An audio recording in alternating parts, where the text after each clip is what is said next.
Hello everyone, welcome to Narula's vlog.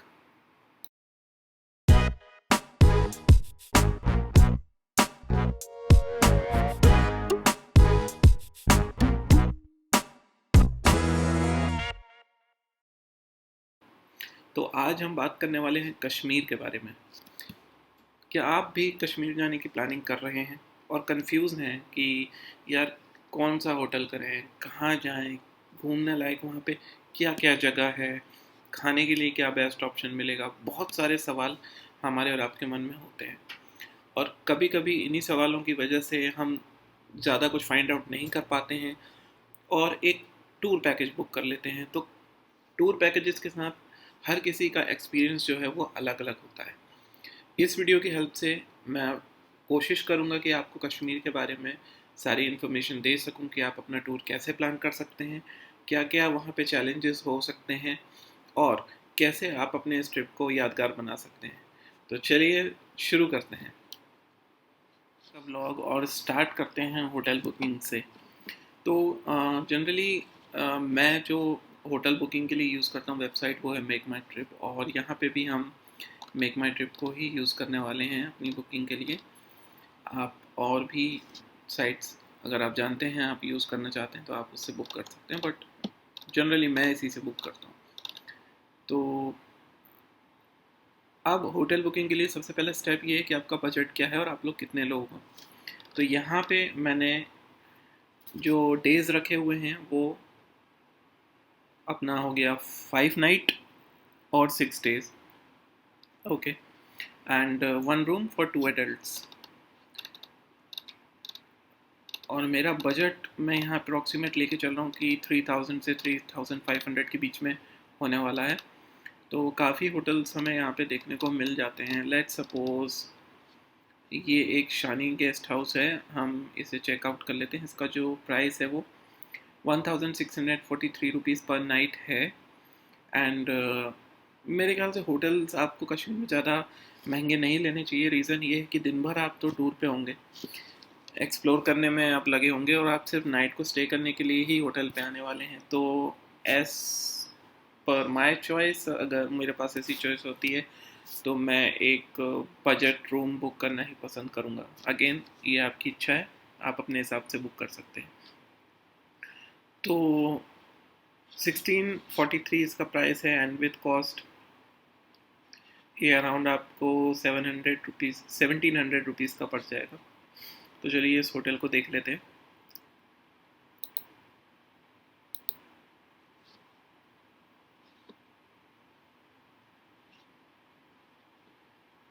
तो देखने में तो ये रूम काफ़ी डिसेंट सा है एंड इसकी लोकेशन यहाँ पे दी हुई है, HMD मॉल के पास है, एयरपोर्ट रोड पे, नियर सहारा सिटी मॉल श्रीनगर। तो आप इसको चेकआउट कर सकते हैं और अगर आप कोई और रूम भी देखना चाहें तो वो देख सकते हैं। लाइक हाउस बोट भी हैं श्रीनगर में, डल लेक पे अगर आप हाउस बोट में स्टे करना चाहते हैं तो वहाँ पे भी कर सकते हैं। एक रूम और है यहाँ पे, ओयो का होटल रूबी एंड रेस्टोरेंट। चलिए इसे देख लेते हैं। पार्किंग की बहुत अच्छी फैसिलिटीज़ यहाँ पे दी गई है और इमेजेस की बात करें तो रूम काफ़ी बढ़िया है।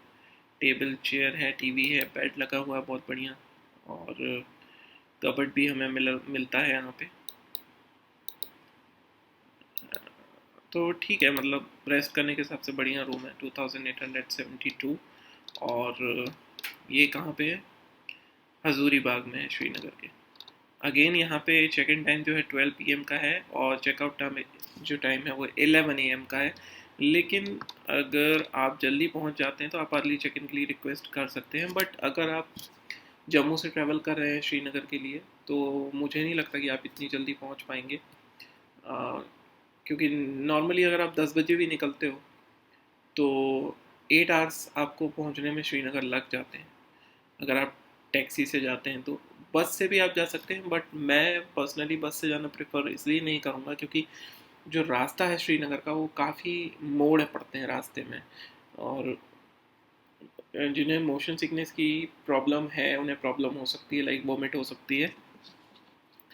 तो जिन्हें बस सूट करती है तो काफ़ी अच्छी अच्छी बसेस भी हैं उस रूट पे, बट अगर आप टैक्सी से जाना चाहते हैं तो टैक्सी से भी जा सकते हैं। एंड अगेन टैक्सी के फेयर के बारे में हम बाद में डिस्कस करने वाले हैं। रूम की कुछ डिटेल्स यहाँ पे 3 दी गई है। 3x डीलक्स रूम है ये, एंड किंग साइड बेड दिया हुआ है इसका। वाईफाई फैसिलिटी है, एयर कंडीशनिंग है, रूम सर्विस है, जो कि नॉर्मली मतलब जो फैसिलिटीज़ होनी चाहिए वो हैं, लेकिन मिनरल वाटर के लिए आपको एडिशनल चार्ज यहाँ पे देना पड़ेगा। ठीक है, तो ये प्रॉपर्टी के कुछ रूल्स एंड रेगुलेशंस यहाँ पे दिए हुए हैं। आप इन्हें चेक करके अपनी बुकिंग कर सकते हैं। तो ये तो हो गया हमारा होटल का पार्ट। अब हम आ जाते हैं ट्रेन बुकिंग पे या फ्लाइट बुकिंग पे। तो मैं जबलपुर से ट्रैवल करूँगा। अगर मैं स्टार्ट करता हूँ अपनी जर्नी को, तो जबलपुर से मुझे सबसे पहले जम्मू जाना पड़ेगा। तो जम्मू जाने के लिए अगर मैं 3rd AC का कैबिन बुक करता हूँ तो मुझे पर टिकट 1670 रुपीज़ पे करने होंगे। और अगर आप स्लीपर से जाते हैं तो यहाँ पे जो प्राइस है वो 625 है। लेकिन अगर आप ठंड में ट्रैवल कर रहे हैं, स्पेशली नवंबर दिसंबर, तो मैं रेकमेंड करूँगा कि आप 3rd AC में ट्रैवल करें या 2nd AC में ट्रैवल करें, बिकॉज जैसे ही आप जम्मू पहुँचने वाले होंगे ठंड बहुत ज़्यादा बढ़ जाती है और आपको काफ़ी प्रॉब्लम होने वाली है अगर आप पूरी प्रिकॉशंस लेकर नहीं चल रहे हैं। तो इसलिए मैं प्रेफर करूँगा कि आप 3rd AC बुक करें। लेकिन अगर आप स्लीपर से जाना चाहते हैं तो 625 का जो इसमें टिकट है वो आपको लगेगा। अब अगर आप फ्लाइट से जाते हैं तो अब आप डिसाइड कर सकते हैं कि आपको मतलब कैसे बुक करना है। लाइक अगर आप फ्लाइट से आते हैं तो आपको नियरेस्ट एयरपोर्ट पड़ेगा या तो जम्मू या तो श्रीनगर। आप डायरेक्ट श्रीनगर भी जा सकते हैं, बट अगर आप जम्मू घूम के श्रीनगर जाना चाहते हैं तो फिर आप जम्मू पहुँचें और जम्मू से फिर वाया टैक्सी या वाया बस आप श्रीनगर पहुँचें। नहीं तो आप डायरेक्ट श्रीनगर एयरपोर्ट पे भी लैंड कर सकते हैं। अब बात आ जाती है टैक्सी के लिए। हम कश्मीर पहुँच गए, अब हमें वहाँ पे घूमना है और हमें टैक्सी की इन्फॉर्मेशन चाहिए। लाइक हमें नहीं पता होता कि वहाँ पे कितने क्या चार्जेस हैं, और कई बार अवेयरनेस नहीं होने के कारण हम कभी कभी ज़्यादा चार्जेस पे करके आ जाते हैं और बाद में हमें रिग्रेट होता है यार कि नहीं, इतना पे हमें नहीं करना था। तो टैक्सी के लिए मुझे एक वेबसाइट यहाँ पे मिली है जिसका नाम है travel explorer. Okay, but actually जो वेबसाइट का नाम है वो है taxihireinkashmir.com। तो taxihireinkashmir.com पे आप जा कर के जो है अपनी टैक्सी बुक कर सकते हैं। इसमें अलग अलग रूट के अलग अलग फेयर्स आपको लिखे हुए हैं, आप चेक कर सकते हैं। लाइक अगर आपको श्रीनगर घूमना है, गुलमर्ग, पहलगाम एंड श्रीनगर वापस, तो आपका जो फेयर है वो 7200 से स्टार्ट है। बट यहाँ पे अगर आप अपना रूट चेंज करते हैं, लाइक श्रीनगर, सोनमर्ग, गुलमर्ग, पहलगाम एंड श्रीनगर, तो आपको चार्जेस देने होंगे 9000। और अगर आप जम्मू से स्टार्ट करते हैं तो जम्मू से Srinagar, then Gulmarg, Sonmarg, Pahalgam and again Srinagar, 13,800 rupees आपका प्राइस होगा। लेकिन आप इस पर बार्गेनिंग उनसे कर सकते हैं। ये फेयर अभी बढ़ चुके हैं। लाइक मैंने अभी लास्ट ईयर ट्रैवल किया था, तो जम्मू से हमने अपनी जर्नी स्टार्ट की थी। हम जम्मू से गए थे श्रीनगर, एंड देन श्रीनगर से हम वन डे अलग अलग डेस्टिनेशंस पे गए थे और रात को वापस श्रीनगर आ जाते थे घूम के। लाइक फर्स्ट डे हमने श्रीनगर एक्सप्लोर किया था लोकल, एंड देन हम सेकेंड डे गए थे सोनमर्ग, देन फिर गए थे गुलमर्ग, एंड फिर अगले दिन हम लोग गए थे पहलगाम। तो हम सुबह जाते थे और शाम तक अपना जो है टूर ख़त्म करके वापस श्रीनगर आ जाते थे। तो ये भी एक ऑप्शन है। और अगर आप ऐसा चाहते हैं कि लाइक आप जहाँ पे जा रहे हैं घूमने, आप वहीं पे होटल बुक करना चाहते हैं, तो वो भी एक मतलब बेस्ट ऑप्शन है। तो आप टैक्सी वालों से ये पूछ सकते हैं कि भाई अगर आप हमें गुलमर्ग लेके जा रहे हैं तो हमारा डेस्टिनेशन मतलब जो नाइट स्टे होगा वो गुलमर्ग में ही होगा, या आप हमें घुमा करके वापस श्रीनगर लाने वाले हैं। तो अगर वो आपको बोलता है कि नहीं, हम सुबह जाएंगे घूमने भाई और शाम को हम वापस श्रीनगर आने वाले हैं, तो आप अपना जो होटल है वो श्रीनगर में ही बुक कीजिए। अगर वो बोलते हैं कि नहीं, हम कंटिन्यू टूर पे ही रहने वाले हैं, लाइक पहलगाम जाएंगे तो स्टे वहीं करेंगे, देन गुलमर्ग जाएंगे तो स्टे वहीं करेंगे, तो ये आप अपनी प्लानिंग टैक्सी वाले से बात करके कर सकते हैं और उसके हिसाब से ही आप टैक्सी बुकिंग करें। मेक माई ट्रिप में भी आपको टैक्सी बुकिंग का ऑप्शन मिल जाएगा, आप उसमें चेक कर सकते हैं। अब बात आती है कि बेस्ट प्लेसेस कौन से हैं श्रीनगर में घूमने के लिए। तो सबसे पहले मैं आपको जम्मू से बताना स्टार्ट करता हूँ कि अगर आप जम्मू जाते हैं बाई ट्रेन या फिर आप बाई फ्लाइट भी जम्मू जाते हैं और अगर आपका मन है कि यार एक दिन रेस्ट करते हैं, उसके बाद श्रीनगर जाएंगे, तो जम्मू में मैं रेकमेंड करूँगा आपको, वहाँ पे एक मंदिर है, बाबे बाबे माता मंदिर, आप वहाँ पे ज़रूर जाएं। और उसके साथ साथ ही एक मंदिर और है, ये वाला रणबीरेश्वर टेम्पल। एक बार आप ज़रूर ये मंदिर घूम करके आएँ। और वहाँ पे एक लेक भी है बहुत ही बढ़िया, सुरनसार लेक, यहाँ पर भी आप जा सकते हैं। जम्मू का जो वेदर है वो काफ़ी डिसेंट है, आपको ज़्यादा परेशानी जम्मू में नहीं होने वाली। लेकिन अगर आप ठंड के मौसम में जा रहे हैं तो कश्मीर में आपको काफ़ी ठंड मिलेगी, तो उसके लिए रेडी रहिएगा। और जम्मू में एक बाग भी है, बाग ए बाहू, आप वहाँ पे भी जा सकते हैं, काफ़ी अच्छी जगह है। इसकी कुछ इमेजेस यहाँ पे दी हुई हैं, आप चेक कर सकते हैं। और जम्मू घूमने के लिए मेरे ख्याल से वन डे सफिशेंट है। लाइक आप अगर आप सुबह पहुँचते हैं तो आप आराम कीजिए, बढ़िया नाश्ता वाश्ता करने के बाद घूमने निकल जाइए। फिर एक दिन आप स्टे ले करके अपना दूसरे दिन आप अपना श्रीनगर के लिए जर्नी जो है वो स्टार्ट कर सकते हैं। तो अब हम बात करने वाले हैं places to visit in Srinagar. इसके लिए मैं tripadvisor.in को यहाँ पे यूज़ कर रहा हूँ आपको बताने के लिए, क्योंकि इसमें काफ़ी बढ़िया तरीके से हर डेस्टिनेशन का नाम दिया गया है, प्लस उसके बारे में एक शॉर्ट डिस्क्रिप्शन है। तो अगर आप श्रीनगर से अपना टूर स्टार्ट करते हैं तो वहाँ पे एक डल लेक है जो कि बहुत ही फेमस है, जिसमें आप शिकारा राइड का आनंद ले सकते हैं। साथ ही साथ वहाँ पे कुछ हाउस बोट्स भी हैं पुराने, और वहाँ पे फ्लोटिंग मार्केट भी है। तो अगर आप शॉपिंग वगैरह करना चाहते हैं तो वहाँ पे एक मीना बाज़ार है, वहाँ से आप शॉपिंग भी कर सकते हैं। डल लेक अगर आपको जाना है तो मेरे ख्याल से सुबह का टाइम आपके लिए बहुत ही बेस्ट होने वाला है। आप सुबह 8 या 9 बजे के आसपास वहाँ पे पहुँच जाइए, और अप्रोक्स आपको 3 hours to 4 hours Dal lake घूमने के लिए लगेगा। तो आप अपनी बुकिंग उस हिसाब से कर सकते हैं। और जो मिनिमम फेयर है शिकारा का वो है 500 रुपीज़ पर आवर से, बट अगेन आपको वहाँ पे बारगेनिंग करनी पड़ेगी। तो डल लेक के लिए जब भी आप जाएं तो आप 4 hours मिनिमम टाइम ले करके ही जाएं, क्योंकि ब्यूटी इतनी ज़्यादा है उस जगह की कि आप इससे पहले आ ही नहीं सकते वहाँ पे, वहाँ से वापस नहीं आ सकते आप आपका मन ही नहीं भरने वाला डल लेक में। तो ये बहुत ही बढ़िया है। और वहाँ पे कई कई पॉइंट्स हैं, लाइक वो शिकारा राइड का एक मैप होगा जो कि आपको बताया जाएगा वहाँ पे, और आप उस हिसाब से ट्रैवल करेंगे। और सेकंड जो है इंदिरा गांधी टुलिप गार्डन, जो कि काफ़ी फेमस है। और अगर आप अप्रैल मई जून इन महीनों में यहाँ पे जाते हैं श्रीनगर तो आपको ये गार्डन बिल्कुल देखने को वहाँ पे मिलेगा। लेकिन अगर आप ठंड में जाते हैं तो यहाँ पे आपको ये जो फ्लावर्स हैं वो देखने को नहीं मिलेंगे टुलिप के। तो ये चीज़ है। सोनमर्ग के बारे में हम बाद में बात करेंगे। शंकराचार्य हिल, ये एक शंकराचार्य जी का मंदिर है जो कि श्रीनगर में है। तो डल लेक से आप सीधा यहाँ पे जा सकते हैं, क्योंकि बिल्कुल पास में ही है ये डल लेक के। इसके लिए आपको 7 to 8 किलोमीटर्स लाइक ऊपर पहाड़ में जाना पड़ता है कार से, और फिर अप्रॉक्सीमेटली 100 स्टेयर्स हैं, तो वहाँ से आप इस मंदिर पे जा सकते हैं। एंड अगेन वहाँ पे दर्शन करने के बाद आपको जो आसपास पहाड़ी दिखने वाली है ऊपर से, ओहो हो भाई साहब, क्या गजब का व्यू आता है। मतलब पहाड़ों में बर्फ़ दिखेगी, स्पेशली अगर आप नवंबर दिसंबर में जाते हैं तो, और नीचे आपको डल लेक मिलेगी, पूरा श्रीनगर आपको वहाँ से दिखता है। तो व्यू जो है ऑसम दिखता है शंकराचार्य जी के मंदिर से।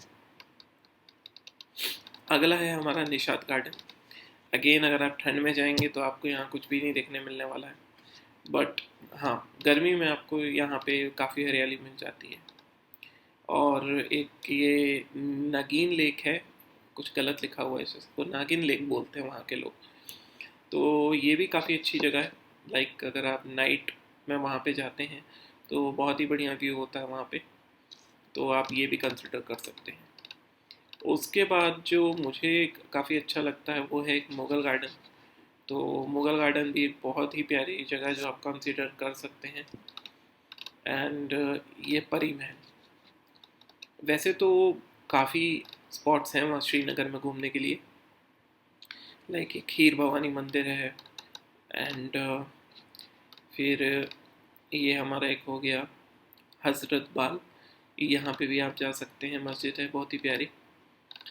एंड 2 दिन का आप मेरे ख्याल से श्रीनगर का टूर रखिए, क्योंकि 4 to 5 आवर्स आपको डल लेक में ही लग जाने हैं। अब डल लेक में 5 आवर्स आपको कैसे लगेंगे वो मैं बताता हूँ। आप वहाँ पहुँचोगे, वहाँ पहुँचने के बाद आपको बार्गेनिंग करनी पड़ेगी, क्योंकि वो चार्जेस जो है वो बहुत ही अनाप शनाप बोलते हैं। तो आप बार्गेनिंग करेंगे, बेटर अपने लिए एक चॉइस वहाँ पे डिसाइड करेंगे, तो आपको अप्रॉक्स 1 घंटा वहाँ पे बार्गेनिंग में लगने वाला है। एंड उसके बाद 4 आवर्स आप ये मान के चलो कि आपको एक्सप्लोर करने में लगेगा डल लेक। एंड अगेन वहाँ पे कई ऑप्शंस आपको राइड के मिलते हैं, तो आप वो चॉइस अपनी देख सकते हैं। मिनिमम जो मैंने आपको बताया कि फेयर होगा वो 500 रुपीज़ पर आवर है। तो ये बात हो गई हमारी श्रीनगर की। एक दिन श्रीनगर घूमने के लिए बहुत ही कम पड़ता है, तो एटलीस्ट आप 2 दिन अपनी बकेट में रखें श्रीनगर एक्सप्लोर करने के लिए, ताकि आप गार्डन्स वगैरह अच्छे से घूम पाएँ। लेकिन अगर आप ठंड में जा रहे हैं तो मैं तो यही कहूँगा कि श्रीनगर में आप 1 दिन का ही टूर रखें, और उस 1 दिन में आप डल लेक जाएं।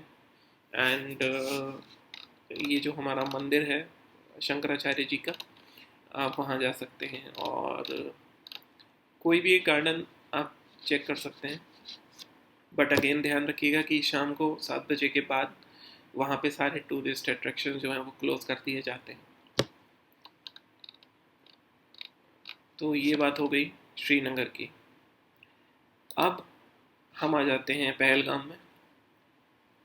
तो पहलगाम अप्रॉक्स 80 किलोमीटर्स पड़ता है श्रीनगर से, और वहाँ पे जो मेन अट्रैक्शन है, वैसे तो पहलगाम में अगर आप जाते हैं तो वहाँ पे एक मिनी स्विट्ज़रलैंड है।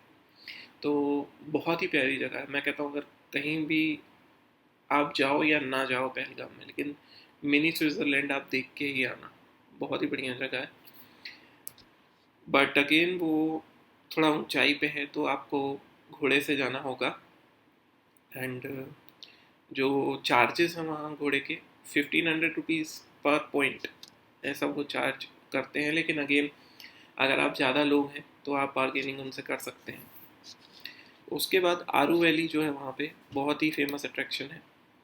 तो आरू वैली जाने के लिए आपको पहलगाम से एक टैक्सी करनी पड़ेगी। आप अपनी टैक्सी से इन डेस्टिनेशंस पे नहीं जा सकते। ओके। आरू वैली के बाद बेताब वैली है। बेताब वैली भी बहुत ही ब्यूटीफुल प्लेस है।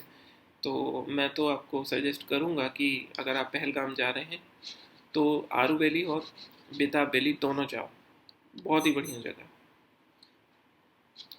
एक दिन आप लेके चलो, क्योंकि अगर आप श्रीनगर से चलते हो तो पहलगाम जाने के लिए आपको मिनिमम 3 आवर्स तो लगेगा। एंड वहाँ पहुँचोगे, उसके बाद आप एक्सप्लोर करोगे, लौटते में आपको शाम हो जाएगी। ठीक, या फिर आप अगर चाहो तो नाइट स्टे अपना पहलगाम में भी कर सकते हो। अगर आप नाइट स्टे पहलगाम में करने वाले हैं तो आप और भी पॉइंट्स जो हैं ऐड कर सकते हैं, लाइक ये तुलियन लेक है, आप वहाँ पे जा सकते हैं।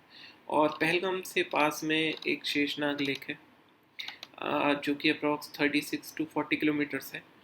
आप वहाँ पे भी जा सकते हैं और एक्सप्लोर कर सकते हैं। ठीक, ये शेषनाग लेक है, जैसे कि मैं आपको बता रहा था, ये भी काफ़ी अच्छी जगह है। और चंदनबाड़ी है, आप वहाँ पे भी जा सकते हैं, जो कि पास में है पहलगाम, पहलगाम में ही है, मतलब ज़्यादा दूर नहीं है। चंदनबाड़ी आप वहाँ पे भी जा सकते हैं। ठीक है, तो एक एक दिन आप हर डेस्टिनेशन के लिए मान के चलिए, है ना। आप हम बात कर लेते हैं गुलमर्ग। तो गुलमर्ग फेमस है जी अपनी गंडोला राइड के लिए। गुलमर्ग अगर आप जाएं और गंडोला राइड में ना घूमें तो आपकी जो ट्रिप है वो अधूरी है। Gondola ride is the must activity जो आपको वहाँ करनी ही करनी है। अगेन गंडोला राइड के लिए अलग अलग डेस्टिनेशंस हैं, लाइक उसमें पॉइंट्स हैं कि आप कहाँ कहाँ तक जाना चाहते हैं। तो उसकी सारी डिटेल्स आपको वहाँ पे मिल जाएगी, और उसके चार्जेस भी अलग अलग हैं। But trust me, gondola ride से जितना अच्छा व्यू आपको मिलने वाला है उतना अच्छा व्यू आपको वैसे एक्सप्लोर करने पे नहीं मिल पाएगा। इसलिए ज़रूर ही आप गंडोला राइड लें और अपने इस सफ़र को बहुत ही बढ़िया बनाएं। बीच बीच में आप स्टेशंस पे रुक भी सकते हैं। लाइक अगर आप एकदम टॉप पॉइंट तक जा रहे हैं और बीच में आप रुकना चाहें और रुक करके आगे बढ़ना चाहें तो आप ऐसा भी कर सकते हैं। बट अगेन ये बहुत ही बढ़िया है। और इसके अलावा अगर हम देखें तो गुलमर्ग के लिए ये एक पीक है, क्या नाम है इसका, अपर्वत पीक। फिर एक लेक है। ठीक है, तो अगर आप गुलमर्ग में रुकने वाले हैं तो मैं एक चीज़ और आपको बता दूं, ये द्रंग करके एक वाटरफॉल है वहाँ पे, जो कि फ्रोज़न वाटरफॉल के नाम से जाना जाता है। अगर आप ठंड में जा रहे हैं तो इसको ज़रूर देखिएगा जाके, ये पूरी तरह जम जाता है। ये आप देख रहे हैं, ये पानी गिर रहा है और ये पूरी तरह जम चुका है ठंड से, बट कुछ कुछ पोर्शन में आप देखिए अभी भी पानी इसमें गिर रहा है। तो ये बहुत ही बढ़िया लगता है। फिर एक ये रानी मंदिर है, आप यहाँ पे जा सकते हैं और मेरे ख्याल से यहाँ पर ज़रूर जाना चाहिए, क्योंकि जो रास्ता बना हुआ है वो बहुत ही प्यारा है और आजू बाजू का जो व्यू मिलता है यहाँ से ऑसम है। ठीक, इसके कुछ फ़ोटोज़ हम देख लेते हैं। लाइक अगर आप ये समर में जाते हैं तो कुछ ऐसा होता है, लेकिन अगर आप विंटर में जाते हैं तो यहाँ पे नज़ारे कुछ ऐसे होते हैं। तो ये तो हो गया गुलमर्ग के बारे में। अगेन मैं कहूँगा कि अगर आप गुलमर्ग जाते हैं तो जो मस्ट है वो है गुलमर्ग गंडोला। एंड फिर हमारे पास जो अच्छा है सबसे अट्रैक्शन, वो मैं आपको बोलूँगा कि ये त्रांग जो है वाटरफॉल, आप इसे ज़रूर देख के आइए, और ये रानी टेम्पल। लेकिन अगर आपके पास एक दिन से ज़्यादा का टाइम है तो आप और भी प्लेसेस को एक्सप्लोर कर सकते हैं। एंड अगेन इसके लिए आप ट्रिप एडवाइज़र यूज़ कर सकते हैं। मुझे पर्सनली ये बहुत पसंद है, क्योंकि आपको हर स्पॉट के साथ यहाँ पे इसके डिस्क्रिप्शन मिल जाते हैं, और अगर आप इस लिंक पे क्लिक करते हैं, लेट सपोज मैंने इस पे क्लिक किया, तो आपको इसकी डिटेल्स भी मिल जाती हैं कि like what people are saying. And इसकी इमेजेस भी आपको काफ़ी यहाँ पे देखने को मिल जाएंगी। ओके, तो ये था हमारा गुलमर्ग का। अब हम बात कर लेते हैं सोनमर्ग के बारे में। तो सोनमर्ग के बारे में मैं आपको बताऊं कि जब आप सोनमर्ग पहुंचेंगे तो पहुंचने के बाद आपको दो ऑप्शन है, या तो आप घोड़े से जा सकते हैं घूमने के लिए, या आप कार से जा सकते हैं। तो कार से अगर आप जाते हैं तो जो आपके पॉइंट्स होंगे वो अलग होंगे, और अगर आप घोड़े से जाते हैं तो वो अलग पॉइंट्स होने वाले हैं। अगेन अगर आप घोड़ा करते हैं तो बार्गेनिंग आप ज़रूर कीजिएगा, क्योंकि वहाँ पे रेट्स जो हैं 5000, 6000, 7000, पता नहीं क्या क्या बताएंगे वो आपको। लेकिन ट्रस्ट मी, अगर आप अच्छे से उनसे बार्गेनिंग करते हैं तो आपको 3000 से 3500 तक 4 पर्सन्स के लिए घोड़े मिल जाएंगे। अगेन अगर आप घोड़ा नहीं लेना चाहते तो आप पैदल जा कर के भी एक्सप्लोर कर सकते हैं। वो बिल्कुल आप जैसे ही वहाँ पहुँचेंगे ना तो बंदे आपके पीछे लग जाएंगे, पर वो आपको ये भी बोलेंगे कि आप पैदल नहीं घूम सकते, आपको घोड़ा ही करना पड़ेगा। तो ऐसा कुछ भी नहीं है। हम हमें ये झूठ बोला गया था। खैर, हमें तो घोड़ा लेना ही था तो हमने घोड़ा लिया था, हम घूम के आए थे, लेकिन लौटते समय हमने देखा था कि लोग पैदल भी आ रहे हैं, और वो आपको, मैं अगर कहूँ कि थोड़ा सा बेवकूफ़ ज़्यादा बनाते हैं, तो आप थोड़ा समझदारी से काम वहाँ पे लीजिएगा। एंड अगेन शूज़ जो हैं आपके वो नॉर्मल नहीं होने चाहिए, बर्फ़ वाले शूज़ होने चाहिए जिसको पहन के आप बर्फ़ में इजीली चल सकते हो। ऐसे शूज़ लेना, वहाँ जा कर के भी मिल सकते हैं, आप अपने साथ लेके भी जा सकते हैं। एंड शूज़ का चार्ज मेरे ख्याल से वहाँ पे 100 रुपीज़ था पर पेयर। तो ये आप देख सकते हैं। बाकी सोनमर्ग के लिए तो मैं कहूँगा कि अगर आप ठंड में जाते हैं तो दिसंबर भी आपको अच्छी बर्फ़ वहाँ पे मिल जाएगी। दिसंबर के बाद जाते हैं तो वहाँ पे एक्सट्रीम बर्फ़बारी होती है, तो व्यू थोड़े से चेंज हो जाते हैं वहाँ पे। एंड अगेन अगर आप इतनी बर्फ़ या इतनी ठंड में जा रहे हैं तो अपना ध्यान रखिएगा, जैकेट वगैरह अच्छी साथ में लेके जाइएगा, स्वेटर वगैरह से श्रीनगर में या फिर यहाँ पे सोनमर्ग गुलमर्ग में काम नहीं चलता, बहुत ज़्यादा ठंड होती है। तो ये था हमारे कश्मीर टूर के बारे में, जिसमें हमने बात की श्रीनगर, गुलमर्ग, सोनमर्ग और पहलगाम। उम्मीद करता हूँ आपको ये वीडियो पसंद आया होगा। अगर पसंद आया तो लाइक शेयर सब्सक्राइब ज़रूर कीजिए। और अगर आपको किसी और प्लेस के बारे में जानना है, टूर गाइड आपको चाहिए, लाइक मैं ही आपको बताने वाला हूँ। क्योंकि पर्सनली अगर मैं कहूँ तो मुझे पैकेजेस बिल्कुल भी पसंद नहीं आते, क्योंकि वो आपको बोलते कुछ और हैं और देते कुछ और हैं। तो बेस्ट ऑप्शन यही रहता है कि आप पहले पूरा एक्सप्लोर कीजिए, अपने हिसाब से सारी रिसर्च कर लीजिए, एंड उसके बाद आप अपनी ट्रिप को प्लान कीजिए। Thank you.